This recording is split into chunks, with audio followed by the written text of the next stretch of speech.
있는 모습 그대로 주님 전에 나왔습니다. 하나님, 허물 있는 게 문제가 아니고 교만한 삶을 살았던 게 문제가 아니라 깨닫지 못하고 회개하지 않는 게 큰 문제임을 깨닫게 하시고, 주님 오늘 말씀을 들으면서 다쳤던 완악한 우리 마음이 열려지고 삐뚤어졌던 우리의 생각이 올바르게 교정되면서 어떻게 사는 것이 하나님 기뻐하며 사는 삶인지 말씀을 통하여 내게 주시는 말씀으로 받는 은혜가 있게 하여 주시옵소서. 예수님의 이름으로 기도 올려옵나이다. 아멘.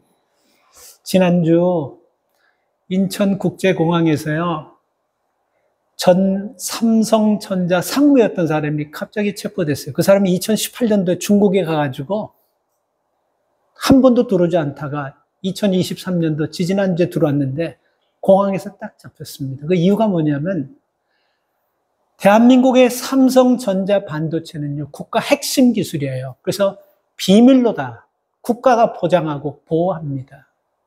근데 이 A씨라는 28년 동안 삼성에서 일했던 이 상무까지 지냈던 사람이 삼성에서 리타이어하고 삼성의 모든 정보들을 빼가지고 중국 시안에다가 대만과 중국이 합작으로 8조 원을 내가지고 지금 중국 시안에 삼성전자 공장이 있어요. 그 공장 그대로 1.5km 떨어진 곳에 지어가지고 우리나라 국가 기밀과 같은 그런 최고의 엑기스와 같은 정보를 다 빼내는 그 혐의로 딱 걸렸습니다. 여러분, 이런 일들이 사실 여러분 많이 일어나요. 지금 세계는요, 정보, 인재들, 스파이들까지 국가가 나서서 그 사람들을 찾아가지고 그 사람들을 활용하려고 하는 것입니다. 인재가 되고, 그리고 기술이 있는 사람은 나이 80, 90 상관없어요. doesn't matter. 이 사람들 속에 있는 그 기술이요, 엄청난 시너지 효과를 일으키기 때문에 지금 세계적으로 산업 스파이들이 국가의 도움을 받아가면서 그렇게 정보 역할을 하고 있는 거예요. 지금 무서운 세상입니다. 그래서 기업에서 가장 우선시하는 것은 여러분, 대기업에서, 특별히 국가 핵심 기업에서 우선시하는 것은 뭐냐면 기술하고 인재입니다. 아주 수많은 인재들을 서로 경쟁해서 뽑으려고 여러분, 아주 회사들이, 기업들이 사활을 걸고 있어요. 그래서 학위를 받기 전에 벌써 여러분, 인재가 될 사람들은 그 사람 가족부터 시작해서 그 사람이 필요한 모든 것까지 다 완벽하게 준비하고 조건을 제시합니다. 이런 조건을 줄 테니까 이거보다 더 큰 조건이 있으면 거기 가도 되는데, 그렇지 않으면 우리 기업으로 오라 해서 그냥 학위를 받기 전에 이런 조건들이 다 끝나버려요. 사실 우린 모르지만 이런 일들이 비일비재해요. 왜 그러냐면요, 이거 아셔야 돼요. 인재들이 그냥 인재가 아니고, 인재들이 기획하고 제작하고 준비하는 것은요, 대박나는 것이 90% 이상이에요. 그러니까 한 번만 대박나면요, 엄청난 기업의 그 수익이 여러분 잡혀져 버리는 거예요. 그래서 지금 여러분, 우리가 알지 못하는 이 속에서 우리가 얘기하는 총칼의 전쟁뿐만이 아니고, 국가가 여러분 인재와 기술을 빼내가려고 하는 스파이들로 드글드글합니다. 그래서 여러분, 이 미국의 세계적인 기업들이 있지 않습니까? 마이크로소프트나 그 다음에 테슬라나, 그리고 세계적인 인터넷 업체 구글 같은 회사들을 보면 공통점이 있어요. 뭐냐 하면, 한 사람 인재, 한 사람 기술 가진 사람을, 그 사람을 픽업해 오려고 공장 전체, 회사 전체를 도리에서 사버리는 거예요. 이건 이제는 흔한 일이 됐어요. 그 사람 한 사람만 픽업해 오면 되는데, 그 한 사람이 일했던 것, 그리고 그 한 사람이 연구했던 모든 것까지 다 싸잡아가지고 사버리려고 그냥 공장을 딱 사가지고 아무도 손대지 못하도록 그렇게 하는 거예요. 지금 세계적 기업이 좀 그러고 있어요. 그러니까 인재가 굉장히 중요해요. 여러분, 이 많은 교회에서 작고 초라한 이 델라의 교회, 하나님께서 여러분을 불러주셨을 때는 한 주 그냥 예배드리고 그냥 습관적으로 이렇게 살라고 한 것이 아니고, 교회 인재가 되고 가정의 인재가 되고 여러분 삶의 현장의 인재가 되기 위해서 하나님 부르신 줄 믿습니다. 예수님도 여러분 인재를 중요하게 생각하고 그 예수님도 여러분 인재를 특별히 여러분 훈련하는 장면을 오늘 본문을 통해서 볼 수 있습니다. 예수님께서 인류 구속 사역을 성취하시기 위해서 하신 일이 뭡니까? 12제자를 뽑았지 않습니까? 근데 예수님께서 그렇게 기도하고 심혈을 기울여 뽑은 제자들 중에도 가룟 유다 같은 한 사람의 실패자가 나오는 겁니다. 그 반면에 예수님께서 특별히 관심 가지고 신경을 쓰면서 특별한 훈련을 시키려고 하는 제자가 있었어요. 그들이 누굽니까? 베드로와 요한과 야고보입니다. 이 요한이라는 사람은 여러분 예수님의 제자 중에 가장 장수하고 오래 산 사람이에요. 그러나 이 사람이 결코 오래 살면서 행복했거나 평안했거나 누리면서 산 것이 아니고 반모섬이라는 곳에 요즘 우리나라 말로 하면 귀양 갔다 그러죠. 거기서 사람은 구경도 할 수 없는 그런 섬에 한 사람 딱 놓고 죽든지 살든지 거기 내버려뒀어요. 근데 이 요한이 여러분 영성이 있으니까 그런 외로운 가운데서도 항상 기도하다가 하늘의 문이 열려지면서 장차 이 세상에 임하여질 요한계시록을 기록하는 그런 큰 일을 한 사람이 되었어요. 야고보라는 사람은요, 예수님의 제자 중에 제일 먼저 당당하게 믿음을 증거하고 복음을 전하다가 제일 먼저 순교한 사람입니다. 베드로는 우리가 잘 알지 않습니까? 초대교회 여러분, 수많은 사람들에게 복음을 전하고 베드로가 설교할 때마다 초대교회 성도들이 가슴을 때리고 치면서 이제 우리가 어떻게 하면 됩니까? 하면서 수많은 사람들로 하여금 예수 믿고 구원받게 한 굉장히 중요한 역할을 한 사람들이에요. 근데 중요한 것은요, 이들이 그냥 우연히 된 게 아니라는 겁니다. 우리가 성경을 보면서요, 저도 처음에 성경을 보면서 왜 예수님께서 꼭 이 세 사람 위주로 일을 하실까? 베드로, 요한, 야고보를 항상 데리고 다녔었을까? 그리고 결정적인 일 때, 아주 중요한 일일 때마다 항상 이름이 붙어 다니는 사람은 다른 사람이 아니고 베드로, 요한, 야고보입니다. 왜 그러셨을까? 회당장 야이로의 딸이 죽었어요. 근데 예수님께서는 분명히 거기 성경에 기록하여 있습니다. 베드로와 요한과 야고보만 데리고 가시다. 이렇게 기록되어 있어요. 그리고 오늘 여러분 이 본문에 나오면 변화산의 사건도요, 분명히 2절에서 베드로, 요한, 야고보로 기록되고 있습니다. 그리고 예수님께서 십자가에 못 박혀 돌아가시기 전에 겟세마네 동산에 기도할 때 베드로, 요한, 야고보를 데리고 가셨어요. 우리는 이 본문에서 이 세 제자를 데리고 변화산에 올라가셨는데 이 변화산이라는 그 산은 여러분 우리가 무슨 산 이름이 이렇게 변화되고 그래서가 아니고 이 변화산은 주석학자들이 얘기하면 그 이스라엘에서 가장 높은 헐몬산이라는 그 산이라고 그렇게 예측하고 그렇게 학자들이 다 얘기해요. 그래서 어떤 산인지 그 중요하지 않냐면 그 변화산이라는 그 높은 산에 올라갔습니다. 거기서 올라가셔서 예수님께서 베드로, 요한, 야고보에게 준 메시지의 의미가 뭔가를 우리가 오늘 한번 생각해 볼까 해요. 여러분, 살아가면서 죽도록 힘들 정도로 어려움을 당한 경험이 있으세요? 죽도록은 아니더라도 정말 괴롭고 고통스러운 그런 어려움을 당한 순간들 살아오시면서 누구나가 다 한두 번은 경험했을 겁니다. 그렇죠? 근데 그런 죽도록 어렵고 외롭고 억울하고 답답하고 가슴이 터질 것 같은 그런 상황에서 우리를 일으키고 우리를 위로하고 우리를 세운 그게 뭡니까? 뭐예요? 한번 솔직하게 한번 얘기해 보세요. 내가 정말 죽도록 어려울 때 나를 위로하고 일으키고 세운 게 진짜 뭐예요? 돈이 아니에요?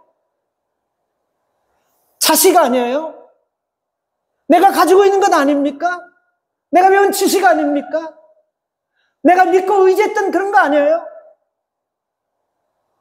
우리는 그런 걸로 의지하면서 여러분 일어났다고 한다면요. 오늘 예수님께서 12제자 중에 이 엑기스와 같은 베드로, 요한, 야고보에게 왜 변화산에 데리고 가셨나? 그걸 한번 생각해 봐야 됩니다. 왜 여러분을 많은 교회 중에 이 교회로 불러주셨나 생각해 봐야 돼요. 왜 이 시대에, 왜 우리 가정에 이렇게 믿음으로 하나 되면 좋은데 하나 되지 않고 신앙생활하는데 힘든 그런 사람들을 세워줬고, 왜 이런 현상들이 있는지 한 번쯤 생각해 봐야 됩니다. 왜 내게 그런 어려움을 주고, 왜 내게 그런 힘든 일들을 주고, 왜 내게 그런 수고를 해야 되는지 한 번쯤 생각해 봐야 된다는 거예요. 하나님이 없기 때문에, 재수가 없어서 살다 보니 이게 아니고, 왜 나를 베드로, 요한, 야곱처럼 변화산으로 올라가셔서 이런 놀라운 일들을 보게 하셨는지. 첫째는 여러분, 우리의 믿음의 확신을 갖게 하기 위해서 믿음의 확신을 가져야 됩니다. 변화산에서 베드로, 요한, 야고보를 데려가서 무엇보다 더 믿음의 확신이에요. 그래서 여러분, 하나님은 변화산 사건을 통해서 죽음을 두려워하지 않고 믿음의 확신을 가지고 앞으로 예수님께서 승천하신 뒤에 예루살렘과 유다와 사마리아 땅끝까지 다니면서 복음을 증거할 때 두려움 없이 증거하는 것을 보여주기 위해서 변화산으로 데리고 가신 것입니다. 바꿔서 얘기하면요, 오늘 이렇게 힘들게 믿음 생활할 수밖에 없는 환경과 구조를 만드신 분은 우연이 아니고 하나님께서 그 속에서 내 믿음을 정금같이 갈고, 그래서 여기서 하나님의 영광을 드러내라고 하나님이 계획하심 속에서 그곳에 보냈다라는 것입니다. 믿으십니까? 그럼 거기서 우리가 해야 될 것은 무엇입니까? 믿음의 확신을 가져야 돼요. 아, 이거 하나님이 계획하신 일이고, 하나님이 각본을 쥐고 계시고, 하나님이 마지막 뒤에 엔딩까지도 다 해피하게 마칠 것이라는 이런 확신을 가지고 우리는 그 각본 속에서 나를 그곳에 집어넣으신 그 이유를 깨닫고 그 뜻대로 우리는 살아가야 된다는 것입니다. 오늘 2절 말씀을 보면 엿새후라는 말이 있습니다. 엿새후에. 성경을 보면요, 2달 후에, 1회 후에, 8회 후에, 막 이런 40일 후에 이런 단어가 많이 나오거든요. 요즘 얘기하면 이거예요. 2023년 오늘 3월 10일, 3월 10일 이렇게 여러분 날짜를 정확하게 박는 거예요. 그 당시에는 여러분 8회 후에, 엿새 후에, 나흘 후에, 40일 후에 이렇게 얘기했어요. 이건 뭐를 얘기하는 거냐면요, 이거는 꾸며낸 것도 아니고 히스토리도 아니고 사람이 만든 얘기도 아니고 이거는 정확하게 분명히 있었던 사실이라는 걸 얘기하고자 몇 날, 며칠, 몇 시에 이런 일이 있었다라고 엿새 후에라고 이렇게 얘기하는 것입니다. 그러니까 이 말씀은요, 아니 어떻게 이럴 수가 있냐가 아니고 이 말씀은 사실이라는 것을 증명하면서 본문은 시작하고 있다라는 것입니다. 그래서 엿새 후에 예수님은 세 제자들 데리고 산으로 올라가셨다라고 얘기하고 있어요. 이스라엘에는 산이 그렇게 많지 않습니다. 근데 예수님께서 산으로 올라가셨어요. 여러분, 우리가 산 의미가 있지 않습니까? 우리가 산에 가면 어떤 사람은 눈이 열리고 마음이 열리고 귀가 열리고 가슴이 열려서 노래도 만들고 시도 쓰고 또 작품도 또 산에 가가지고 그런 거 보면서 하는 거 보면요, 산은 뭔가 우리에게 많은 것을 주는 장소는 것은 확신해요. 그래서 우리가 복음서에 보면 예수님께서 산으로, 강으로, 들로 제자들을 데리고 다니시면서 말씀을 가르치자. 아마 이런 깊은 뜻이 있어서 예수님도 의도적으로 산과 들과 강으로 이렇게 다니셨던 것 같아요. 자, 거기서 여러분 높은 헐몬산을 보고 예수님이 제자들을 데리고 올라갔습니다. 데리고 올라갔는데 높은 산에 올라가 보니까 그 시야가 탁 튀어가지고 가슴이 뻥 뚫리는 모든 것들을 다 볼 수 있는 그런 상황에서 갑자기 한쪽에서 광채가 환하게 빛나는 것이 한 번도 보지 못했던 그런 놀라운 일이 일어나 버렸어요. 그게 여러분 2절 말씀입니다.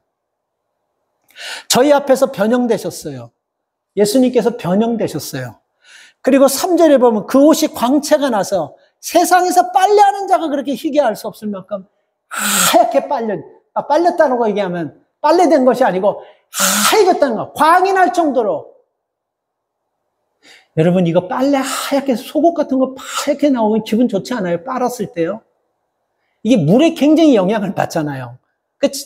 저는 여러분 이 난닝구 이런 것 이렇게 보면 이게 지하수라서 그런지 하얗게 이게 배옷 같은 그런 게 없어요. 그래서 세탁소에서 이렇게 이렇게 빨고 막 티셔츠 같은 것들이 하얗게 된 거 보면요, 야, 진짜 기술이 좋긴 좋다 하는 생각이 들고, 하얗게 빨려졌다는 것, 깨끗하게 됐다는 그 개념을 여러분, 저는 조금 남다르게 생각합니다. 그 장면이 이렇게 하얗게 그렇게 돼버렸어요. 그리고 또 하나 현상이 죽었던 사람입니다.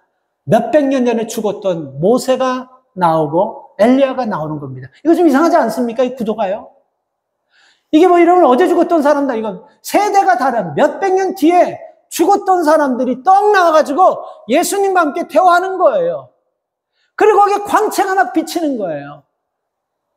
여기서 이게 다시 또 우리가 질문해. 왜 예수님께서 제자들에게 이걸 보여주셨을까?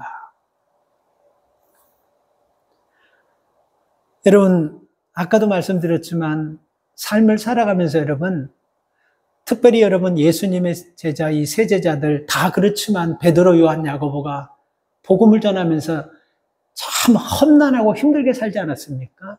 그러면서 이걸 보여준 이유는 성경에는 없어요. 근데 제가 말씀을 묵상하는 가운데 이거예요. 이건 분명해요. 이 사건을 통해서 복음을 전하다가 흔들리지 말고 이 복음을 전하다가 핍박되더라도 이 사건을 기억하라. 그래서 여러분, 제가 여러분들이 죽고 싶을 정도로 넘어지고 힘들고 억울하고 속상할 때 여러분을 일어나게 하는 것이 뭔가 물어본 겁니다. 뭡니까 여러분? 한번 답해보세요. 돈, 자식, 지식, 건강, 미래 대책, 보험 뭐 이런 거예요? 아니라는 겁니다.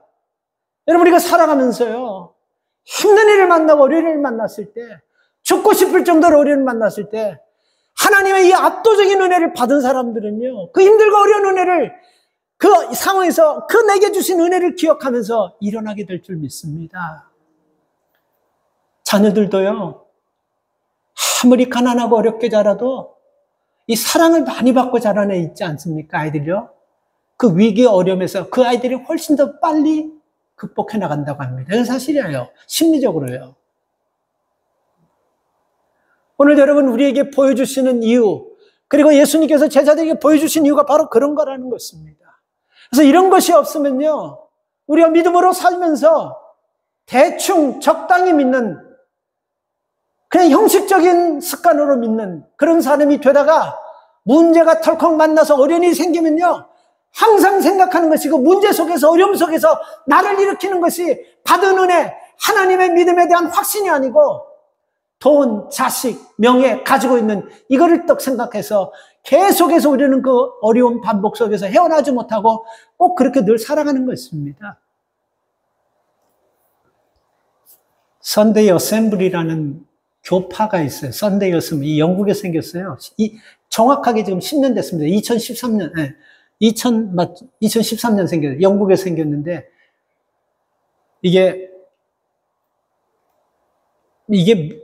참, 교회가 아니에요. 우리가 Assembly of God이라는 순복음교회를 Assembly of God 이렇게 얘기하고 있는데, 이게 Sunday Assembly라는 이 교파는 뭐냐면요, 교회 다니다가 회의감을 느낀 사람들, 신앙생활 하다가 그냥 뭐 늘 적당히 그냥 형식적으로 믿던 사람들은 그 기쁨이 있겠어요? 기쁨이 없는 사람들, 회의감을 느낀 사람들, 신앙사다, 하나님 안 계셔, 이런 사람들 모이는데요. 근데 이게 영국에서 사는데 호주로 제일 먼저 건너가서 호주에서 막 지금 번져지고 있어요. 미국에 들어와가지고 뉴욕과 시카고와 로스앤젤레스와 그 실리콘밸리 그쪽으로 지금 이런 썬데이 어셈블리 이게 교파들이 막 모이고 있어요. 그래서 그 사람들이 모여서 뭘 얘기하냐면요, 서로 그냥 자기 신세 타령하는 거예요. 그리고 막 격려해주고 위로해주고, 그리고 그들이 노래 지은 것 중에 그 인터넷 들어서 들어봤는데 굉장히 쉽게 지었더라고요. I don't need Jesus. 나는 예수가 필요 없어요. 난 예수가 좋다고가 아니고 난 예수가 필요 없어요. 이런 노래를 부르면서 그렇게 사는 거예요. 그러니까 왜 이런 현상이 됐냐면요, 믿음 생활 한다고 하면서, 교회 생활 한다고 하면서, 어렸을 때부터 교회 다녔다고 하면서 여러분 형식적인 신앙생활 하다 보니까 인생의 문제를 딱 만나면 늘 돈, 자식 가지고 있는 거, 이것 가지고 해결하려고 그러니까 이게 안 되는 거예요. 그러다 보니까 여러분 생각을 하시면 하나님 없다라고 생각하고 그냥 썬데이 어셈블리 같은 그런 데 가가지고 미국 사람들이 그게 많이 지금 참석하고 있다고 합니다. 여러분, 사람의 본성이요. 참 지구상의 만물 중에 사람처럼 무섭고 지저분하고 두려운 사람 없는 거예요. 그게 뭐 때문에 그러냐면 죄성 때문에 그래요. 그래서 잘 들어보세요. 저나 여러분 안에 있는 죄성 가지고 여러분 보이지도 한 번도 만나지도 못했고 한 번도 확실하게 들어보지도 못한 그 하나님의 말씀과 그 믿음을 가지고 산다는 것은 내 인간적으로는 불가능한 거예요. 그러니까 여러분 지금 대단한 일을 하시는 거예요. 그러니까 이건 내 가지고 하는 것이 아니고 하나님의 압도적인 은혜가 주일날 그냥 사람 보려고 그냥 심심해서가 아니고 하나님의 압도적인 은혜가 그냥 교회로 가겠다 픽스를 해놔버린 거예요. 셋업을 해버린 거예요. 그래서 주일날 딱 되면 딴 생각하지 않고 교회 나온다는 거, 여러분 이거 하나님의 은혜인 줄 믿으시기 바랍니다. 주일만 딱 되면 오늘 어디 갈까? 오늘 누굴 만날까? 불행한 거예요. 굉장히 불행한 거예요. 근데 주일 딱 되면 선택의 여지가 없이 우리는 교회 가는 것이, 우리는 하나님이 딱 셋업했기 때문에 그냥 가는 거예요. 얼마나 감사합니까? 근데 문제는 여기서 우리가 나와서 하나님 앞에 예배드리면서 형식적으로 습관적인 예배 속에서 우리가 계속 재려진다면요, 우리도 썬데이 어셈블리라는 쪽으로 빠질 확률이 굉장히 높다라는 거예요. 그래서 예수님께서는 이 세자를 따로 데리고 올라가신 것은요, 이렇게 뭔가를 분명히 보여주면서 믿음 안에서 확고해져라고 이런 기적과 같은 현상을 보여준 거예요. 3절 말씀을 보면 모세와 엘리야가 나왔다 그러는데요, 굉장히 의미가 있는 사람들입니다. 초대교회 여러분 복음을 전하다가 죽은 사람들 참 많아요. 예를 들면 스데반 같은 사람, 그리고 복음을 전하다가 순교당한 이름도 없는 사람들 무척 많아요. 왜 그런 사람들을 딱 올려가지고 초대교회에서 신앙 지키다가 순교한 사람 이렇게 하면 탁 말이 맞는, 좀 좋을 것 같은데 왜 수백 년 전에 죽었던 모세와 엘리야를 불렀을까요? 굉장히 의미가 있습니다. 이스라엘 백성들에 있어서 모세는요, 율법의 근본입니다. 그래서 우리가 여러분 구약 성경에 율법은요, 모세를 통해서 줬지 않습니까? 출애굽할 때 이 백성들이 어떻게 살아야 되고 어떻게 믿어야 되는 거 율법을 통해서 줬잖아요. 그래서 모세를 하면 이스라엘 백성은 율법의 근본으로 생각하는 거예요. 굉장히 중요하게 생각하는 거예요. 그래서 여러분 수백 년에 죽었던 모세를 예수님께서 여러분 다시 불러가지고 그 변화산에 오게 한 거예요. 놀라운 일이죠. 그리고 또 한 사람 엘리야는 누굽니까? 많은 선지자들과 말씀대하는 사도들이 있지만 그 선지자와 사도들을 대표하는 사람이 엘리야예요. 엘리야는 호렙산에서 하나님의 권능과 능력을 덧입고 죽지 않고 승천해서 올라간 사람이에요. 그러니까 여러분 아주 대표적인 희한한 사람들을 불러놓고 예수님과 대화하는 이 장면 속에서 예수님이 제자들에게 겁주고 무슨 쇼업하고 뭔가 예수님 자랑하려고 보인 것이 아니고 이 현상을 보여준 것은 뭔가 우리가 믿음을 증거하면서 복음을 증거하다가 정말 죽고 싶을 정도로 위대하고 어렵고 힘든 상황을 만났을 때 이 사건은 그들에게 충격이고 이 사건은 저들에게 영원히 없어지지 않을 사건일 것입니다. 그래서 그거를 심어주려고 주신 거예요. 오늘 우리가 살아가면서 뒤를 돌아보면 참 힘들고 어렵고 자존심 상하고 속상하고 그런 일들이 많이 있지 않았습니까? 왜 그런 일들을 하나님께서 우리에게 일어나게 했을까? 한번 생각해 보셨어요? 여러분, 인생은 삶을 지나온 다음에 뒤를 돌아볼 때 깨닫는 게 참 인생이에요. 그래서 어리석한 것이 인생이에요. 그때는 모르는데 떠나고 본 그 사건 뒤에, 그 아픔 뒤에, 그 어려움 뒤에, 그 슬픔 뒤에, 그 억울함 뒤에 떠나고 보면요, 아, 그때 그래서 이렇게 이런 일이 일어났구나 하고 깨닫는 게 믿음의 사람들이고 성도들이고 구원받은 백성들이라는 것입니다. 우리가 그때는 깨닫지 못해요. 죄성을 가졌기 때문에. 죄성을 가지고 믿음 지키며 말씀 지키며 사는 건 이거 쉬운 거 아니에요. 깨닫지 못해요.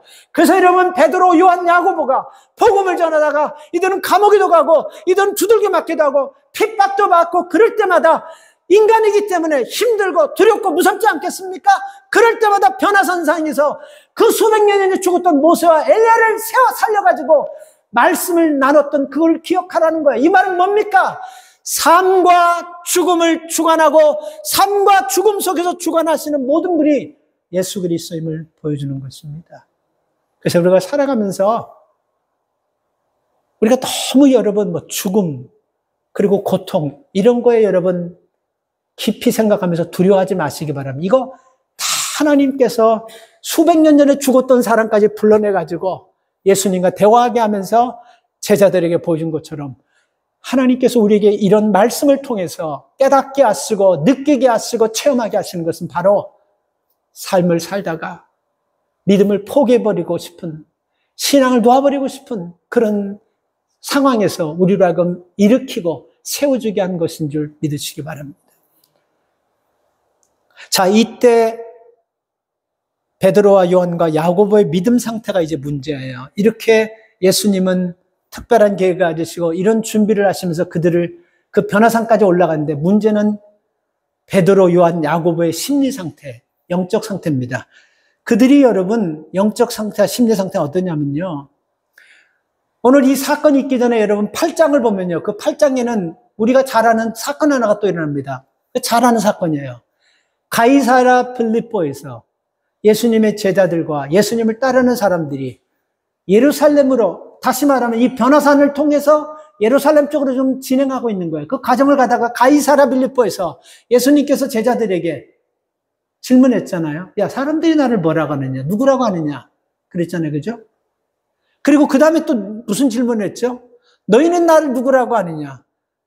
그랬죠? 너희는 제자를 얘기해요. 그리고 나서 또 지적해가지고 정확하게 한 사람을 꼬집어가지고 얘기합니다. 베드로야, 너는 나를 누구라고 하느냐? 그때 베드로가 뭐라 그랬어요?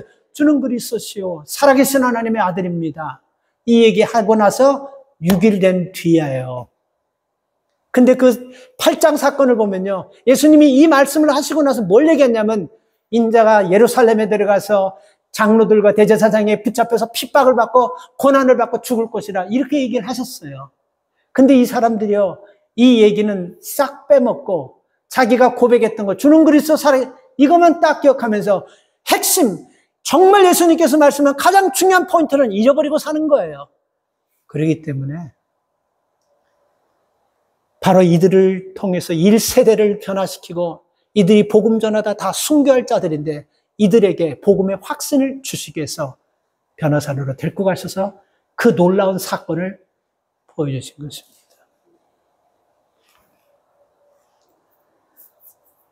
두 번째 여러분 우리가 생각해 볼 말씀은요. 이 세 명의 제자들은 예수님이 엘리야와 모세와 대화했다고 나오지 않습니까? 근데 이 대화하는 장면을 보고선 뭘 느꼈을까요, 여러분?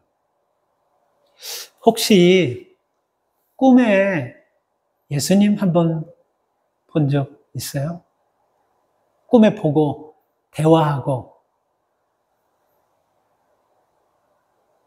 강효 집사님? 손을 이렇게 해서 강효 집사님, 예. 누구도 좋아요. 나는 정말 그분한테 내가 식사를 거하게 대접하면서 한번 듣고 싶어요. 예수님이 아니래도 환한 강체가 그냥 내게 확 근데 보이지는 않지만 뭔가 좀 이거다. 야, 이게 예수님 이런 꿈이라도 혹시 꿔봤어요? 난 꿔봤어요. 환한 빛이 비치는데 너무 눈이 밝고 환한 빛이 비치는데 그 꿈에도 이거다라는 생각이 오래전에 이거다, 바로 이거다, 바로 이분이다 하는 생각이 딱 들어요. 이게 예수님이구나 생각이 딱 들어요. 그 꿈을 꾸고 나서 계속 그걸 생각하는 거예요. 조금 더 잠을 조금 깊이 자서 거기서 조금 더 들어가서 만났으면 하는 이런 아쉬움. 우리 누구나가 다 똑같습니다. 만약에 여러분들이 예수님 잠에서 지금 꿈꿔가지고 예수님과 함께 대화하고 그러는데 빨리 일어나야지. 빨리 일어나야지. 빨리 일어나야지. 이 꿈에서 빨리 나야지. 이런 사람은 없을까? 좀 더. 꿈에서도, 좀 더 들어가. 우리가 이렇게 똑같아요. 오늘 이것을 보고 여러분, 예수님께서 모세와 엘리야와 대화하는 것을 보고 여러분, 5절에 보면요. 제자들의 심리가 우리하고 똑같다는 것이 나와요. 5절 말씀 뭐라고 나와 있습니까? 베드로가 이스게 구하되 라삐요. 우리가 여기 있는 것이 좋사오니. 여기 있겠습니다. 여기서 좀 있읍시다. 이거 얼마나 좀 멋있는 겁니까? 우리가 수백 년 전에 먼저 돌아가셨던 모세도 보고 엘리야도 여기 이거 너무 황홀하잖아요. 그 꿈에서 나오고 싶지 않은 거예요. 이건 꿈이 아니에요. 예수님이 그들을 변호사에 데려와서 직접 보여주신 거예요. 삶과 죽음을 주관하시는 분을. 근데 여러분 그 상황에서 베드로가 믿음이 있으니까 어떻게 하겠어요? 내려가고 싶지 않는 거예요. 이 상황이 좋은 거예요. 계속해서 이런 황홀한 상황 속에 들어가고 싶은 거예요. 그 마음 충분히 가지 않겠습니까? 여러분, 그런데 주님은 우리에게 여러분 내려가자고 얘기하시는 거예요. 그리고 이 베드로가 여기 있는 것이 좋습니다. 이 말에는 여러분 무슨 의미가 들어있냐면요. 아직까지 예수님께서 메시아이심을 모르고 있다라는 것. 그리고 8장에서 가이사라 빌립보에서 너희 나 누구라고 하느냐, 사람들이 나 누구냐. 그 다음에 예수님께서 예루살렘에 가서 장로들과 대장에 잡혀서 이 말을 전혀 생각지 않고 지금 있는 거예요. 그리고 그것만 싹 보고 내려가면 거기 내려가면 뭐 선한 게 있습니까? 내려가면 뭐 또 어렵게 살아야 되죠. 또 뭐 힘든 일들이 기다리고 있죠. 또 예수님 뭐 또 뭐 따라다녀야 되죠. 뭐 복잡한 일 많으니까 그냥 여기가 그냥 좋은 거예요. 근데 왜 예수님은 제자들의 마음을 이해하고, 그래, 우리 여기서 좀 며칠 쉬었다 가자. 뭐 한 달은 안 해야 되다. 그래, 좀 우리 여기서 좀 이왕 올라온 거 좀 릴렉스하고 여기서 좀 쉬었다 가자. 그러지 않으시고 내려가자고 합니다. 왜 그러셨을까요, 여러분? 여러분, 배가 제일 안전한 곳이 어디라고 생각합니까? 배가 제일 안전한 곳은 어디예요? 비행기가 제일 안전한 곳은 어디입니까? 답을 몰라서 대답 안 하는 거예요? 안 하는 거예요? 아니면 아는데 틀릴까 봐 안 하는 거예요? 좀 쉽게 얘기해요. 자동차가 제일 안전한 장소가 어디라고 생각합니까? 아, 이걸 몰라? 배가 제일 안전한 곳은 항구예요. 그렇잖아요, 여러분. 비행기가 제일 안전한 곳은 여러분 활주로입니다. 비행장이에요. 자동차가 제일 안전한 곳은 여러분 그라지 파킹장입니다. 그렇잖아요, 그죠? 이 심플한 걸 몰라. 너무 복잡하게 생각하는 거야. 뭘까? 여기 또 뭔가 또 트릭 있는 또 답이 있냐. 그게 심플해요. 근데 중요한 건 이겁니다. 배를 만들고 비행기를 만들고 자동차를 만들었을 때 활주로에 두기 위해서, 항구에 묶어놓기 위해서, 그라지에 놓기 위해서 차와 배와 이런 걸 만든 거 아닙니다. 그렇죠? 이게 여러분 묶여있으면 안전한지 모르지만 이걸 만든 사람의 목적과 의도와 전혀 다르게 여러분 쓰임받는 거예요. 그렇잖아요. 그죠? 여러분, 우리가 왜 우리에게 건강을 주시고, 왜 우리가 여러분 미국 와서 살게 하고, 왜 이렇게 늦지막히 여러분 이런 작은 교회에서 말씀을 들으면서 그래도 한번 내가 믿음으로 살아봐야 되겠다라고 몸부림치게 하신 이유가 뭘까요, 여러분? 요 상태, 요 컨디션, 그냥 지금처럼 더도 말고 덜도 말고 너무 열심히도 말고 그냥 적당하게 요 수준을 지키려고 하는 마음 우리에게 다 있지 않습니까? 너무 제가 정확하게 꼬집었죠. 요 정도 수준으로 그냥 여기가 좋사오니 더도 말고 덜도 말고. 근데 주님께서 뭐라고 말씀하십니까? 8장 34절에 보면요. 아무든지 나를 따라오거든 자기를 부인하고 자기 십자가를 지고 나를 쫓을 것이다. 8장 35절 누구든지 제 목숨을 구원하자면 잃을 것이요 누구든지 나와 복음이야. 무슨 말입니까, 여러분? 거기서 나오라는 거예요. 거기서 내려가야 된다는 거예요. 거기서는 정말 여러분 비행기를 만들고 배를 만들어가지고 자동차를 만들어가지고 쓰고 편리하게 만들 수 있도록 하는 그런 목적을 위반하고 그냥 거기 세워놓고 묶어놓고 거기에 정착해서 똑같다라는 것입니다. 여러분, 우리는 은혜 안에서 살아가면서 삶을 뒤돌아보면 참 진짜 나 같으면 은혜 안 줬을 건데 하나님은 다 하시면서도 용서하시고 또 은혜 주시고 다 하시면서도 그 교만한 마음, 그 돌짝밭같이 굳어가지고 마음도 열지 않는 그 마음 다 하시면서 하나님은 사랑하시고 참아주시고 용서하시고 바라보시는 거예요. 그런 은혜를 주신 이유가 여러분 뭘까요? 요 정도 수준에서 그냥 나는 요 정도 수준에 더도 말고 덜도 말고 나는 요 수준에서 그냥 있을랍니다. 여기서 여러분 나오라고 우리에게 은혜를 주신 줄 믿으십시오. 그래서 가정으로 들어가고 삶 현장으로 들어가고 어려운 곳에 들어가서 그들을 섬기라고 여러분 주신 사명을 여러분 기억하셔야 되는 것입니다. 그래서 여러분 우리는 내가 생각하는 행복하고 평안한 삶의 자리에서는 죄송하지만 하나님의 뜻을 이룰 수가 없어요. 그냥 정착되어 있는 거예요. 거기에 그냥 자동차처럼 파킹장에 놓고 비행기가 활주로에 그냥 거기서 북박이로 있는 거예요. 그냥 배가 한국에 그냥 묶여가지고 한 번도 나가죠. 똑같은 그런 현상이 있는 것입니다. 여러분, 우리는 머물러 있는 사람이 아니에요. 여러분, 믿음은 지금 머물러 있습니까? 아니면 성장하고 있습니까? 성장하다가 떨어지는 건 괜찮은데 머물러 있다가 떨어지는 것은 참 올라가기 힘듭니다. 그거 꼭 기억하십시오. 이거 제가 말씀을 묵상하는데 하나님께서 주시더라고요. 성장하다가 떨어진 사람들은 기회가 되면 그보다 더 위에 올라가요. 더 믿음이 팍 올라가요. 근데 정체됐다가 떨어지면요, 회복불능입니다. 그래서 지금 현대교회 교인들이 가장 심각한 문제는 뭐냐면요, 내가 주일날 교회 나가고 내가 예수 믿기 때문에 나 구원받을 거, 나 천국 간다, 이렇게 생각하는 거예요. 제가 수요일날 얘기했죠. 큰 대형교회 신학교가 리서치를 했는데 그 큰 대형교회, 그 큰 부흥하는 교회에서 성경 안 읽는 사람이 절반 넘고 기도 한 번 하는 사람이 절반 넘고 전도하지 않는 사람이 절반 넘고 한 번도 봉사하지 않는 사람은 그래 절반 넘는데 불구하고 맨 마지막 질문에 천국 가기를 원하는 사람 예스입니까 노입니까 할 때 100% 전부 다 천국 가기를 원해요. 이 현상, 이런 모습이 꼭 나오는 거예요. 머물러서는 되지 않습니다. 머물러 있으면 죽는 거예요. 머물러 있으면 썩는 거예요. 여러분 일어나셔야 되는 것입니다. 십자가는요, 무거운 게 정상입니까? 가벼운 게 정상입니까? 네, 십자가는 무거운 게 정상이에요. 그 십자가는 가볍다라는 건 여러분 뭐를 의미하냐면요, 액세서리라는 걸 의미하는 거예요. 성도의 삶이라는 것이 무거운 것을 얘기합니까? 가벼운 것을 얘기합니까? 무거운 것을 얘기해요. 왜?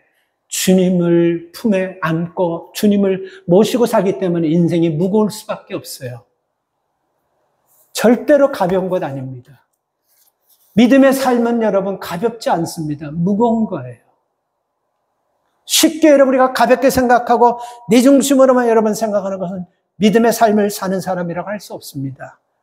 우리는 인생이라는 항해를 시작한 이상 항구의 배가 정착해 있으면 안 돼요. 우리는 하나님께서 예루살렘과 유대와 사마리아 땅끝까지 복음을 전하는 그 명령을 받은 이상 비행기를 할주에다만 세워놓아서는 안 되는 것입니다. 우리는 이웃에 가서 복음을 전하고 내가 받은 은혜를 그들에게 전해서 죽고 싶을 정도로 힘들 때 내가 전한 복음을 통해서 일어나게 하는 것이 우리의 사명이고, 그래서 우리가 자동차 역할을 하게 하신 것입니다. 근데 그러지 않에 들어가 있고 항구 안에 정착되어 있고 비행기에 활주로에 있다는 것은 우리가 우리의 삶을 감당하지 못하는 거예요. 이렇게 되면 어떤 현상이 일어나는지 아세요? 죽어요, 다. 어떤 여행객이 영국의 한 도시에, 해변가 도시를 여행했는데 그때가 11월 달입니다. 근데 그 해변가에 갈매기들이 그렇게 막 수없이 그냥 죽어 있어요, 사체가. 그래서 아니, 물고기가 물에 떠내려가지고 해변에서 죽었다니 갈매기가 왜 이렇게 죽나 이상하게 생각해서 그 갈매기를 청소하는 사람에게 물어봐서 왜 이렇게 갈매기가 많이 죽었습니까? 하니까 이 갈매기요, 사람들이 주는 이 간식 때문에 다 죽어버린 겁니다. 아니 지금 사람이 어디 있다고 이 간식을 누가 줬다고. 이 갈매기들은 여름 시즌이 되면 여기 많은 인파들이 오는데 그때 많은 갈매기에게 과자를 자꾸 주고 막 그런 걸 주니까 이 갈매기들이 시즌이 끝난 다음에 물속에 보면 자기들의 양식이 풍부한데도 불구하고 그거 찾을 생각도 안 하고 사람들이 와서 던져줄 과자만 생각하다가 양식 놔두고도 다 이렇게 죽는 겁니다. 이게 우리 그리스도인들의 한 주소예요. 이게 지금 내 모습이고 여러분 모습인지 몰라요. 여러분, 이 말씀을요, 제가 참 부족하잖아요. 제가 한다고 하지 마시고 하나님께서 오직하면 저 부족하고 저 초라하고 저 연약한 저 이상호 목사 입을 통해서 이 말씀을 전하겠을까? 이거 내게 주시는 말씀으로 받으시기 바랍니다. 우리 가만히 있으면 죽습니다. 일어나야 돼요. 그리고 삶을 통해서 여러분 하나님께서 내게 원하시는 것이 무엇인지를 그렇게 사는 믿음을 가지고 사는 사람, 하나님과 동행하는 무거운 삶을 사는 그런 무게 있는 그리스도인이 되어야 되는 것입니다. 이혜인 씨라는 수녀일 뿐인데요, 글을 너무 잘 써요. 시를 보면요, 신앙적인 그런 의미가 굉장히 깊어요. 천주교인이기 때문에 신앙은 시가 너무너무 아름답습니다. 그분 시 중에 여러분 가벼운 게 좋아 이런 시가 있어요. 짧지만 읽어드릴게요. 잘 생각해 보십시오. 삶은 갈수록 무거워지는데 나는 왜 갈수록 가벼운 것만 좋아하지 어떻게 하나? 의미 있지 않습니까? 옷도 가볍게 입고 싶고 책도 가벼운 게 좋고 이야기도 가벼운 이야기가 좋고 때로는 무거워할 정도의 기도조차도 가볍게 하려고 하니 나는 어떻게 하지? 이게 시입니다. 우리 시대에 적당하게 대충 살려고 하는 성도들의 삶을 가볍게 살려고 하는 성도들의 그 속을 정확하게 찔러준 메시지라고 저는 생각합니다. 압니다, 여러분. 이 길이 화려한 길이 아닙니다. 이 길은 나를 부인하지 않고는 갈 수 없는 길입니다. 이 길은 여러분, 나도 아프고 힘들고 소외됐지만 나보다 힘들고 나보다 소외되고 나보다 더 억장이 무너지는 그런 사람들을 세워주면서 가야 되기 때문에 힘들어요. 그러나 살아있지 않습니까? 그러나 지금도 우리가 여러분 교회 나와서 이 은혜의 말씀을 들을 수 있는 하나님이 그런 삶을 주시지 않았습니까? 그리고 아침에 일어나면 눈 뜨고 내 입으로 말하고 코로 숨쉬고 손으로 잡았다 놓았다가 발로 가고 싶은데 가고 오고 또 내 자동차로 이런 은혜 하나님께서 왜 주셨는지 한번 생각해 보시기 바랍니다. 그라지에 넣어놓고 항구에 정박해놓고 할 줄에 붙잡아 놓으라고 준 것이 아니고 받은 은혜를 가지고 내려가서 인생 나도 살면서 정말 죽고 싶을 정도로 힘들 때 바로 이 압도적인 은혜 가지고 일어났다라고 고백하며 이 복음을 전하며 사는 여러분 되시기를 주님의 이름으로 축원합니다.